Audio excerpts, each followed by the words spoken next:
Your list of nonsense that you are spewing out. I'm not sure how Jonathan still comes on these shows and defends that kind of barbarism. Slanted and biased, and you know, Unarmed I read people parts of your gunned book, down and I on know camera. exactly what you're We doing. watched it, Jonathan. What we're in for a long battle. I think that we're in for more fighting. The next step is indeed Iran. No one trusts anything Jonathan's saying. Actually, many people do trust what I and my peers say. What is it that you stand for? What do you represent? What Human are rights, the values that dignity, you stand for? equality. It's such a, Shameful, It's such Jonathan. a nonsense talking You should be point. ashamed of yourself. The US has ordered Israel to urgently boost aid to Gaza or face having some military assistance cut off. It comes after reports that Benjamin Netanyahu was considering a surrender or starve plan to choke off aid to the north, leaving hundreds of thousands without food or water to flush out Hamas terrorists. Israeli officials have told their US counterparts they won't enact that plan. But frankly, that's what they tend to say about most of their escalations just before they happen. In the past few days, 4 Israeli soldiers were killed, 58 more badly injured in a Hezbollah drone attack. The UN, meanwhile, has condemned a large number of civilian deaths caused by Israeli strikes, including one that hit a Gazan school. With the conflict now at its most dangerous juncture, I'm joined by 2 of the most accomplished advocates for their relative positions. Jonathan Conricus is a retired lieutenant colonel and international spokesman for the Israeli Defense Forces. And Mehdi Hasan is editor and CEO of Zateo News. Well, welcome to both of you. It should be a fascinating debate. I hope, unlike some of my debates on this, it doesn't descend into talking over each other and ad hominem too much, because I think you're both better than that.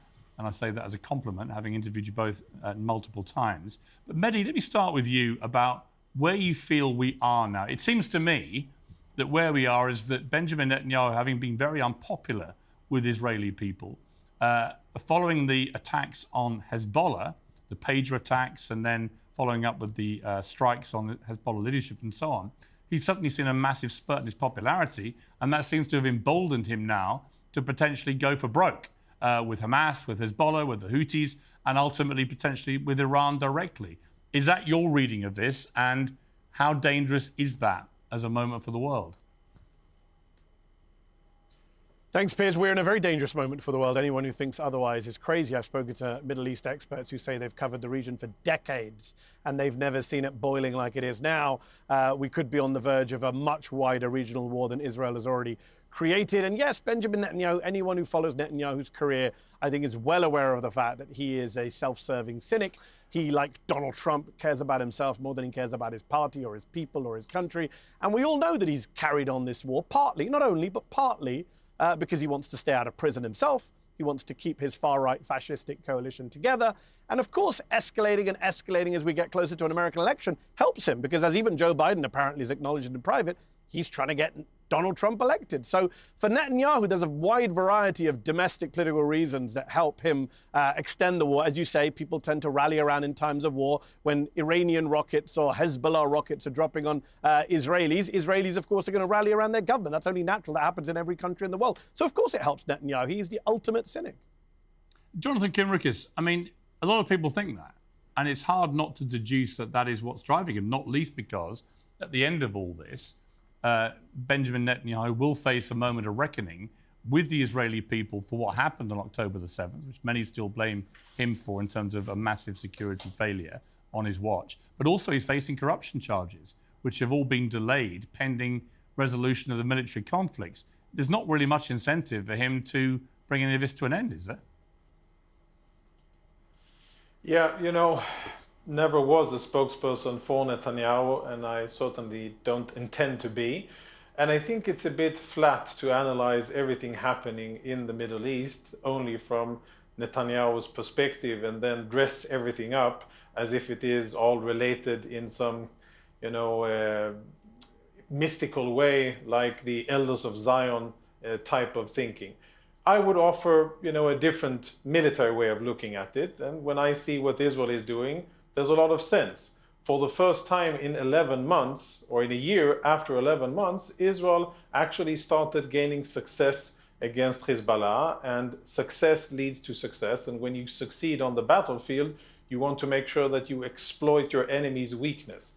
That's what's happening now. I don't think that even Mehdi and other people can blame Israel for being attacked by Iran, or actually maybe Mehdi can, but I don't think that any reasonable person can say, well, Israel is at fault for Iran twice firing missiles on all over Israel. So what Israel is doing is defending itself against Iranian attacks, first and foremost Hamas, and Hamas is down but not out, and now dealing very lately, but and after a long period of time of 70,000 Israelis being evacuated from their homes for 11 months, but dealing with Hezbollah as well. And I think that in the coming days, or maybe a little bit more than that, Israel will expand its defenses to the real destabilizing factor in the Middle East, which is Iran.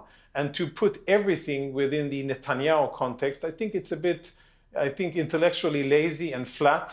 There's so much more to it, and it really takes away agency and responsibility from all of the other actors that are attacking Israel. The Gaza and the Hezbollah and the Houthis and the Iranians and Iraqis and Syrians, all of these, they have no agency, they have no responsibility, they all are part of the Netanyahu show. I find that a bit hard to believe, and I think it's kind of a lazy argument to be making. All right, Mehdi, your response to that?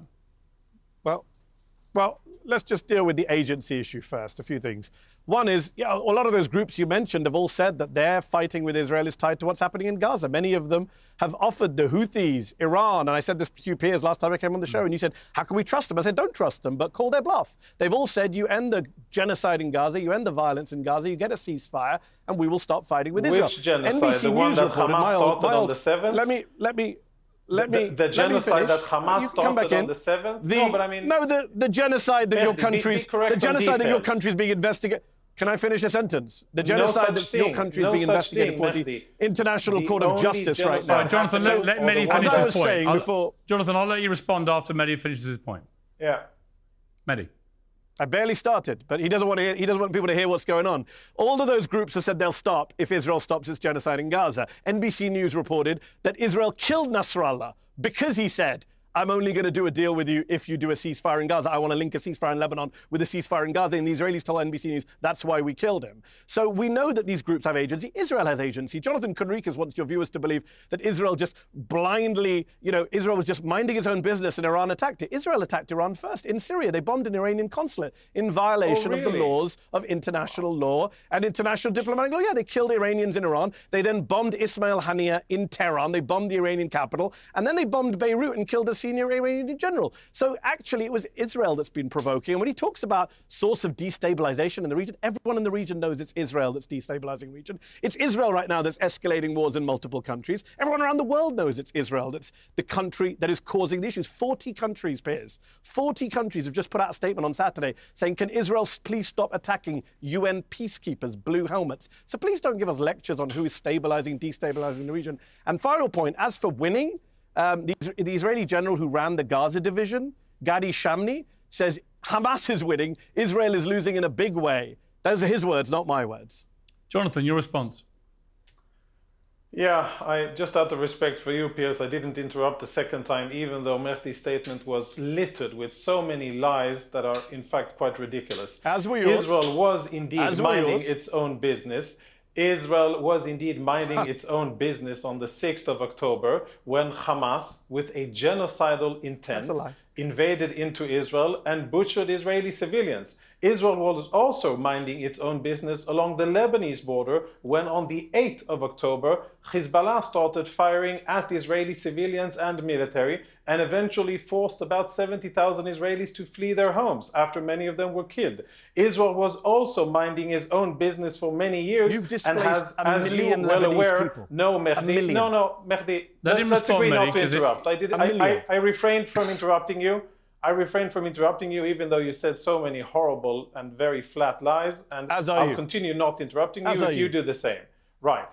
And by the way, speaking about the region, Mehdi, I live in the region. My children are here. You do not. And I don't know how many people you know and see from both sides of these different conflicts. I know people from both sides and I speak with them and I live here. So I don't think that you're in a position to be lecturing anybody about what's really happening in the region. Okay. I am the one who is running with my family to bomb shelters when Hezbollah fires missiles and when the Iranians fire missiles and when Hamas fires missiles. I am the one who has family who has been evacuated from the north. I am the one who has close relatives and friends who were massacred on October the 7th. Don't lecture me about who is the source of instability. I agree with you that a lot of countries and a lot of dark people have a problem with the Jews living in their ancestral homeland. But that doesn't make it wrong that we're here. We're going to continue to be here and continue to defend ourselves despite the likes of you and despite our enemies. And I'll tell you that our history is so full of people that wanted to kill Jews and wanted to force us out of our homeland. But we're back, we're here, and we intend to continue to stay here, despite the best efforts of Iranians and Syrians and Lebanese and Gazans and others. Mehdi. So I do need to respond to that. So first of all, as for lecturing you, as I say, 40 countries put out a statement, including many of your own allies, including Hungary, one of the most pro-Israeli countries in Europe, saying stop attacking UN peacekeepers. These are not dark anti-Semitic forces. You can't keep playing an anti-Semitism card and undermining the very real struggle against anti-Semitism by using it to defend a government that is full of some of the most racist people, anti-Arab, anti-Muslim, anti-Christian people on the face of this planet. You were spokesman for a government that contains people like Smotrich and Ben-Gvir, open racists, prosecuted for inciting terrorism. So we're going to talk about lectures. You should keep your lectures to yourself and be embarrassed for the government you served. As for you living in the region, the problem is not you living in the region. The problem is the army you served and the country you were a spokesman for illegally occupies other people's lands in the West Bank, in Gaza, in the Golan Heights, now in Lebanon again. You are the country that is illegally occupying other people's lands. It's not about you living in your homes, it's about you taking other people's homes. It's about Israel now aiming to annex Gaza, according to Haaretz this week, that Netanyahu no longer has any interest in saving the hostages, as he never did, and is eyeing annexation of Gaza, to quote the Israeli newspaper Haaretz. And if we're going to talk about people dying on October the 7th, some of us have condemned that. Some of us oppose that. You only oppose attacks on Israel. You support attacks on non-Israelis. On Monday, let's say his name. Let's say his name. Shaban Ahmed, 19 years old. No.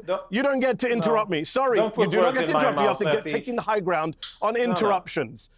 You'll come back in. Piers will bring you back in. I'm going to finish my point uninterrupted. Otherwise, don't be a hypocrite, as well as someone who represents fascists.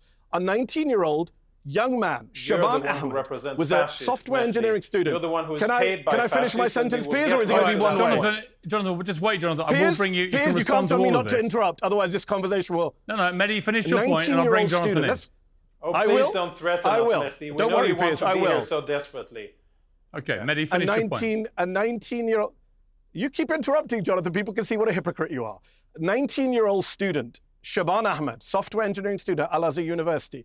Jonathan's military destroyed his university, destroyed his house, displaced him, made him homeless 5 times over the past year. On Monday, the world, we all watched him burn to death thanks to Israelis bombing the area outside the hospital that he was on an IV, on a bed, in a tent. He burned to death. His mother died. 2 other, maybe 3 other people died.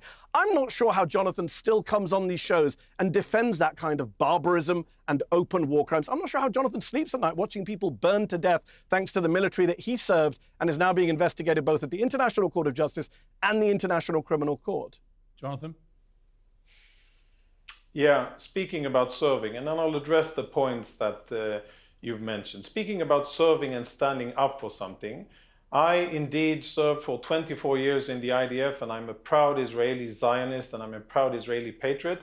And I also am very proud of my service, including as a spokesperson, but also including as a combat officer in the IDF.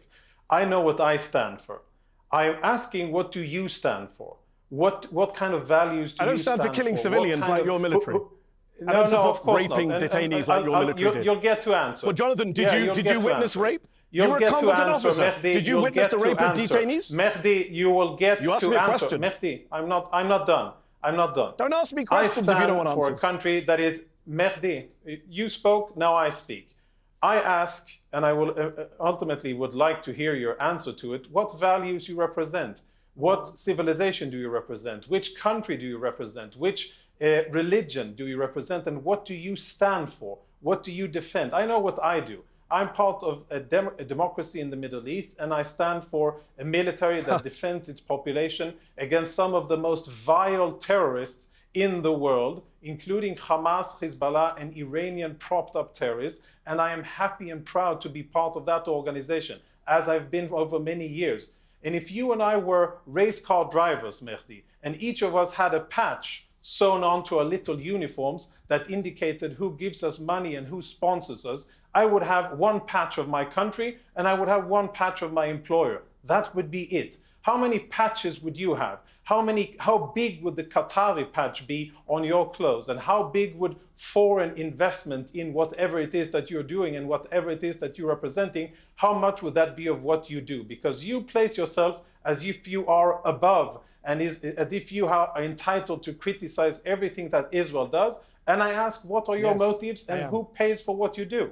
So it's a very simple answer, as I told Jonathan Levine of the New York Post. And I love this new talking point, Piers. It's got around the right-wing media and the pro-Israel people. I run a company called Zeteo. People can check it out, zeteo.com. It's a great media organization getting very good press from the Washington Post and others. There are no foreign investors. They're all American investors. I'm an American. You asked the question. I know you can't handle brown people, being part of the West. I'm an American. I'm a Brit. I was born in the UK. I'm now an American taxpayer. And I'm very concerned with American taxes going towards the funding of a genocide in Gaza, going towards the killing of a 19-year-old guy who's in an IV in a hospital bed, going towards the killing of children in a school, going towards the killing of 23 people from one family in Lebanon Monday. In northern Lebanon, 23 people bombed by your military, 2 babies killed, Jonathan.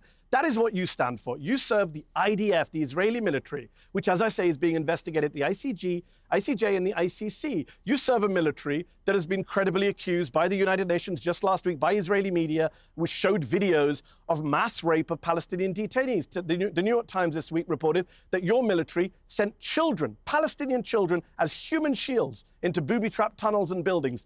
Is that what you did, Jonathan? Can you tell us today, did you ever send a Palestinian child as a human shield into a tunnel? Because the New York Times is saying your military did that. The World Food Programme is saying your military is starving the people of northern Gaza. Did you starve people when you were in the military, Jonathan? What do you stand for? Starvation? Mass rape? Ethnic cleansing? Genocide? Every human rights group in the world says your military is an abuser of human rights. I don't know how many human rights you yourself have personally abused. I don't know if you turned a blind eye to rape on your custody. I don't know if you killed children at at point-blank range like Israeli snipers did to people carrying white flags. You can tell us today how many people you've killed or how many people you've tortured. I'll be here all day. Listen, Mehdi, sometimes enough is enough, and we saw your it with our own level eyes. of vitriol we saw a woman is with a white flag. Respond, Jonathan, we've seen what Piers has seen people. All right, you've asked questions, Mehdi. Let him We've respond. seen people gunned down with white flags. All right, Mehdi, let him respond. It's all documented. What you are saying, your list of false allegations and your list of nonsense that you are spewing out, everything of true, unfounded things, that the fact that someone wrote it doesn't make it true. All of these things that you say we saw people with white flags gunned down in front of our eyes, by someone. Jonathan, Piers has seen it, and I've seen it, and everyone watching the show has seen it. All of what you are saying is slanted and biased, and I read parts of your book, and I know exactly what you're doing. We watched it, Jonathan. What you're doing is trying to use. Thank you for reading the book. It's called Win Every Argument, and you're losing. Well, let other peoples be the judge of that. Piers can tell us. Piers can tell us. But what I can Piers, say, have you watched unarmed people gunned down by the IDF, Piers? Why don't you jump in as a moderator and clarify who's telling the truth? Mehdi, I can say categorically, Mehdi, that under the circumstances that Israel finds itself under, I cannot think of any military that would behave in a more humane way. And I say that in 100% sincerity, without blinking. The International Criminal Court Chief Prosecutor disagrees with you, and I will Jonathan. continue to say it, Mehdi, and I will continue to say it despite for Hamas and Hezbollah and Iranian apologists like yourself. And I will continue to say it and know that I stand on firm ground. Is Israel perfect? Piers Do we never make mistakes? How am I Definitely an not. Israel. Well, you just said that Israel was the one that attacked Iran when Iran was minding his own business, which is absolutely ludicrous. Facts don't care about your feelings, Jonathan. April 2024, you are the Israel one did who is bomb trying to an play Iranian on consulate in feelings. Syria. Mehdi, you are the one who's only trying to play on feelings and on sad stories. If you don't respond to any facts, it's up to Piers and his show. Horrible. Here's what I think, guys. I think this was working very powerfully when you give each other the chance to respond to each other.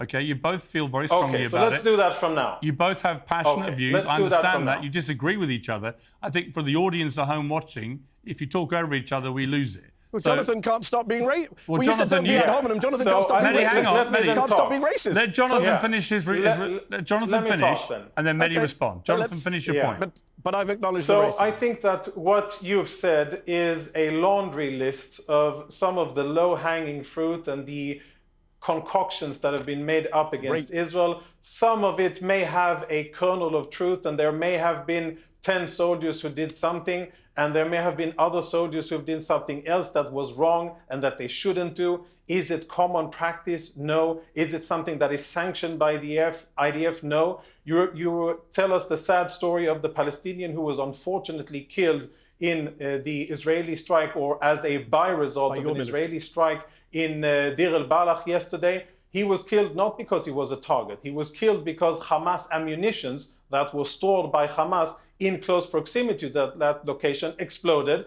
The IDF fired two small bombs at that location, and they wouldn't have exploded and caused that kind of fire had it not been for Hamas weapons there.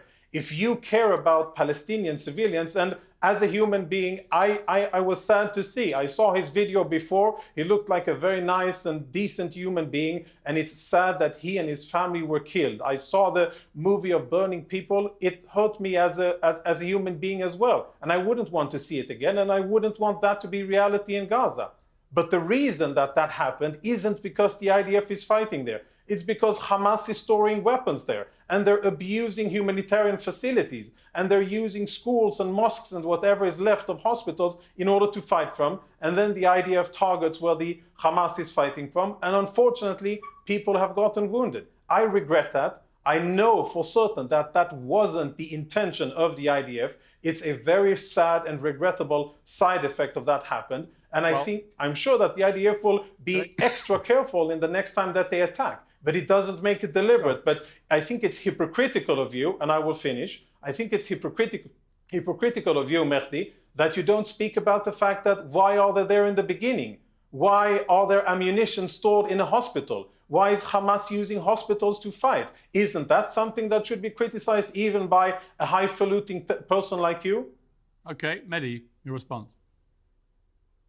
So first of all, that's false. Even the Israeli military hasn't claimed it was ammunition. There's a debate about what the secondary explosions caused. It could have been the gas cylinders that people were using. But the issue is you're bombing areas of tents and hospitals. You've bombed refugee camps, as Piers pointed out. You've bombed schools. As I've pointed out, and you've dodged, you bombed a Lebanese Christian town and killed 23 people from one family, including 2 babies. You've bombed UN peacekeeping soldiers from Ireland and Italy who are not Hamas or Hezbollah either. Israel is bombing people deliberately.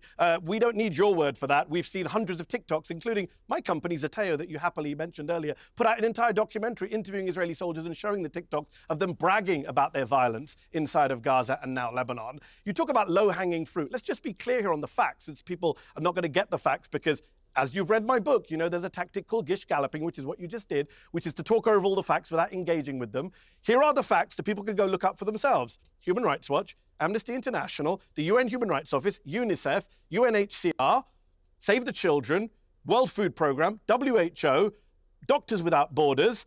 I can keep going. Refugees International, International Rescue, they all, Care International, Christian Aid, Physicians for Human Rights. They all say the Israeli military is to blame for the casualties, for the killing of innocent people, for not giving warnings, for bombing civilian targets, and for starving the people of northern Gaza. Right now, Save the Children say that northern Gaza looks like the depths of hell. The World Food Programme says no food has been allowed in by your government and your military since the start of October. And by the way, one last point. You mentioned, oh, maybe 10 soldiers did this, 10 soldiers did that.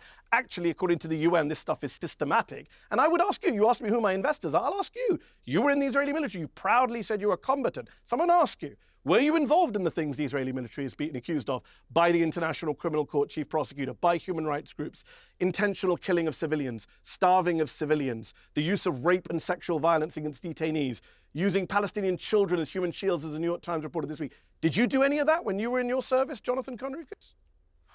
None of that is correct. None of that is correct, and I will gladly address all correct. each and The issue every is, one did of you them. do it? Of course, you know very well that we don't have time to go into a serious discussion of each and every of those flat allegations that you're rattling off as if you say them fast, it makes it true. And as if you wave a few I'll say them names of slowly. questionable Rape. organizations, You rape it makes it detainees. true. Very slow. No. You don't. No. Mehdi, I didn't interrupt. Let's keep it that way. I really refrain from interrupting. Let's keep it that way. It makes for better discussion.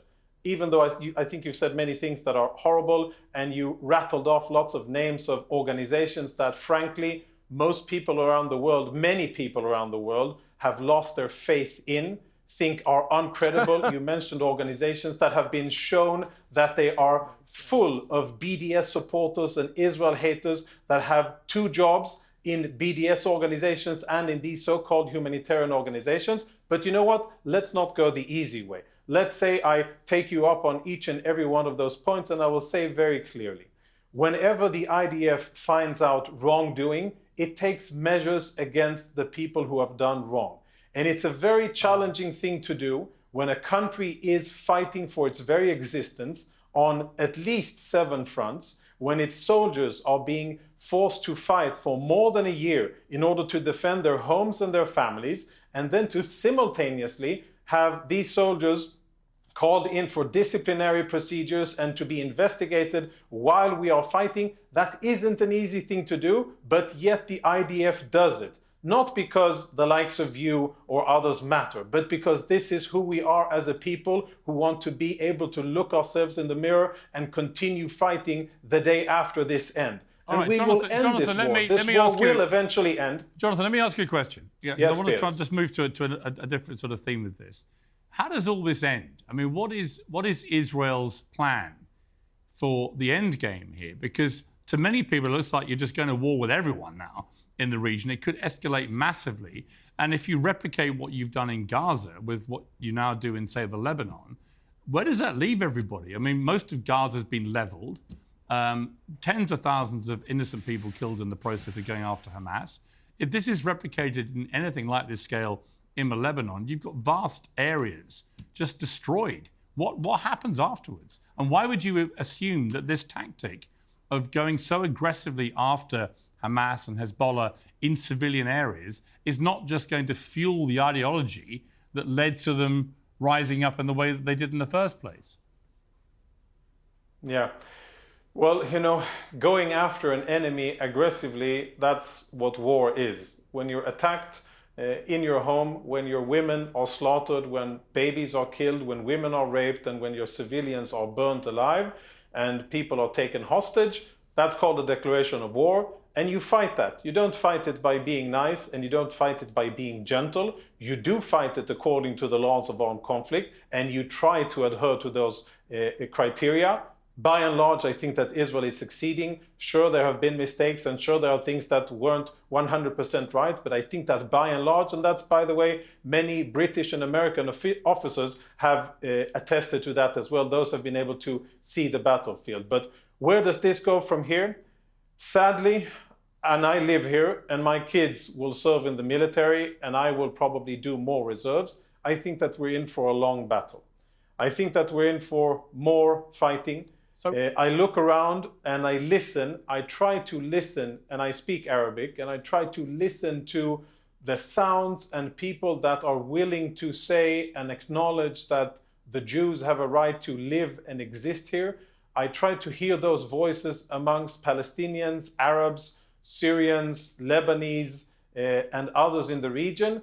And sadly, I don't hear them enough. And I regret to say this, but I think that what is in store sadly for Israel, and I would want for that to be totally different. I would want for us to focus on economy and research and culture, and to do many beautiful things that we do in Israel, and we do them very well, much to the displeasure of our enemies, but nevertheless we do them. And I would want for us to focus on that. But sadly, we're being forced to defend ourselves, and we weren't doing anything that is similar to what's going on now on the 6th of October. Okay. And just to end, I will say that, just one sentence, Piers, the next step is indeed Iran. And I think that we will have a conversation in a few months from now, maybe 4 or 5 months, where you can ask this question again, after Israel will directly engage the Islamic Republic of Iran and start to shift the tide in the region. we won't have Iran funding and amassing these terrorist organizations against us. That will be the beginning of a much quieter and more peaceful Middle East. Okay. Mehdi, your response. Yeah, I've got a lot to respond because a lot was said. Let me just deal with the first point, this nonsense about October the 6th. It was all peaceful. Gazans were being killed on October 6th, 5th, 4th, 3rd. West Bankers were being killed on October 6th, 5th, 4th, 3rd. It's a complete lie that there was some kind of peace or quiet in the neighborhood. Maybe in Israel there was, but people were still bearing the brunt of occupation violence in both the West Bank and Gaza. It's a total and utter lie to suggest otherwise. It's also interesting that Jonathan responded to your question, Piers, by talking about how, and I think I'm quoting him correctly, that when you come into our homes and you kill our civilians and you rape our women and you set us on fire, that is a declaration of war. Which is ironic because he's just described everything that Israel has done in Gaza and the West Bank, both in recent weeks and months and over the years of occupation. So how come it's not a declaration of war for Palestinians when Israel does it to the Palestinians? It's only one-way traffic. Only one side has a right to defend itself, right? Not the other side. Number two, I would just say, he talked again about kind of, oh, there were too many names and I speak too fast. Let me just be clear. I can speak very, very slowly. One issue, rape. He lies and tells your viewers that Israeli soldiers are held to account. That's not true. Anyone can go on Google right now and look at the number of Israeli soldiers, the percentage who are actually indicted or charged with any crimes. It's 98, 99% of Israeli soldiers are never charged with any crimes. And that's from B'Tselem, that's from Israeli human rights groups. I'm sure Jonathan will call them anti-Semites as well. And when we look at one single instance of rape in detention, which was well documented by the Israeli media and by human rights groups and actual Palestinian eyewitnesses, what happened? The Israeli military police peers went to the base to try and arrest the soldiers. The soldiers ganged together, attacked the military police, and then the parliament had a debate about whether rape should be legal or not, whether it's legal to rape Palestinian detainees. And now we're learning this week, peers, that the military police officers who were assaulted by the soldiers who were the buddies of the rapists, are too scared to give testimony against their soldiers because they're worried about repercussions. Mehdi, I don't disagree with you. I don't know. Hold on, Piers. No, I want to ask you one question. That is very important that we talk about accountability. I know. I've got one supplementary. I will answer your question, but I'm going to finish my. But on the issue of Piers, rape, I'll come.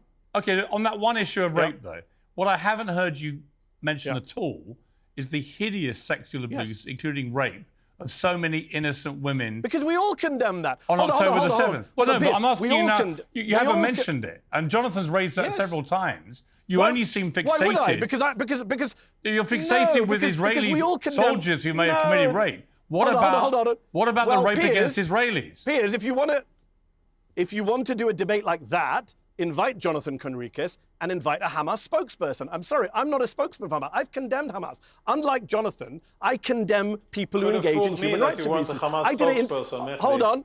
Well, I've done it. Well, maybe you should pay attention, Jonathan. Instead of reading my book, check everything I've said on the conflict. I was condemning Hamas decades ago, and I've been attacked by certain people for condemning Hamas. Can I finish a point? You gave a long speech. Yeah, you can. So far, you and Piers have both interrupted me. No, you can. I'm going to answer this point. If you want to have a Hamas spokesman, I'll have a Hamas spokesman. I did an entire show. We keep mentioning Zeteo. I'm loving the plugs, Piers. Appreciate you. On Zeteo, people can go and watch an entire show I did with Bassem Youssef, another one of your guests, where I talked about on that show about how the UN report talked about gender and sexual violence on October the 7th, how that needs to be prosecuted, how it needs to be investigated. And you know what the UN said? They said, we haven't been able to confirm instances of rape, but we want to, but the Israelis are blocking us from interviewing witnesses and coming into Israel. So maybe Jonathan should get his government to allow UN investigators to finish the job, because I believe all rapists should be held to account. Jonathan doesn't. He hasn't said a word. I brought it up several times. He said, oh, it's a few men here and there. No. They're not being prosecuted. The Israeli parliament defended them. The Israeli media had debates about whether rape should be legalized. That is the military he's part of. He earlier, in a very racist way, suggested,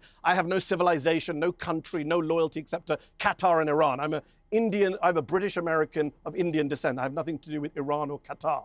I would say this, that Jonathan needs to deal with those human rights abuses. And finally, the last point I'll make, you keep going on about, oh, these groups are not taken seriously.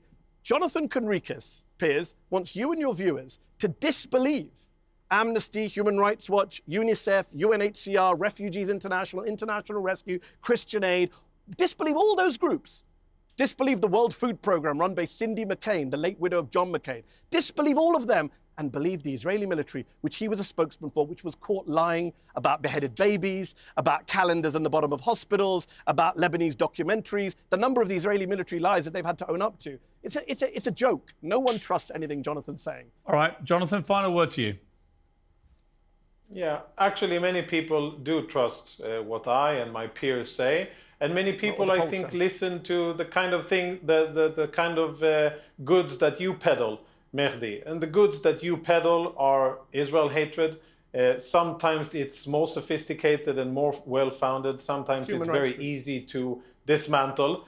And it's very clear where you stand. I asked you before, and you conveniently didn't answer. What is it that you stand for? What do you represent? What are the values that you stand for? Equality, right? Not rape and war crimes. If it's human rights and dignity and equality, then I suggest that you stand equally and speak about how they're violated by the oppressive Iranian regime against the Iranian people. Speak about what the Syrian dictator does against his people. I've criticized Speak Qatar. about how Hamas That's brutalizes 2 million Gazans and how Hezbollah deals with dissenters in Lebanon. You won't the criticize problem Israel. with what you're saying, the only person here, Jonathan, who won't criticize their side is you.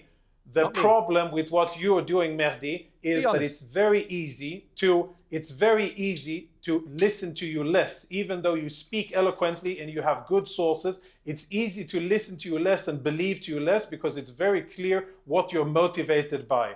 You are not something that is motivated by a true care for human beings. You care about human beings if the ones who cause them injustice or something else are Israelis. If it's Palestinians killed by Palestinians, then that's a non-story. If I had my way, Israelis wouldn't be dying right now. You don't Israelis care. are dying right now because of your government. If it's suffering anywhere else, and if it cannot be pinned on Israel, even by your warped logic, then you don't care about it. You only care about it if it's related to Israel and if it can serve anti-Israeli propaganda. And that undermines your credibility. You speak about my credibility. I'm very easy and open, and it's very clear. Jonathan. I stand for my country, and I'm happy to defend it. But what you stand for is just attacking Israel.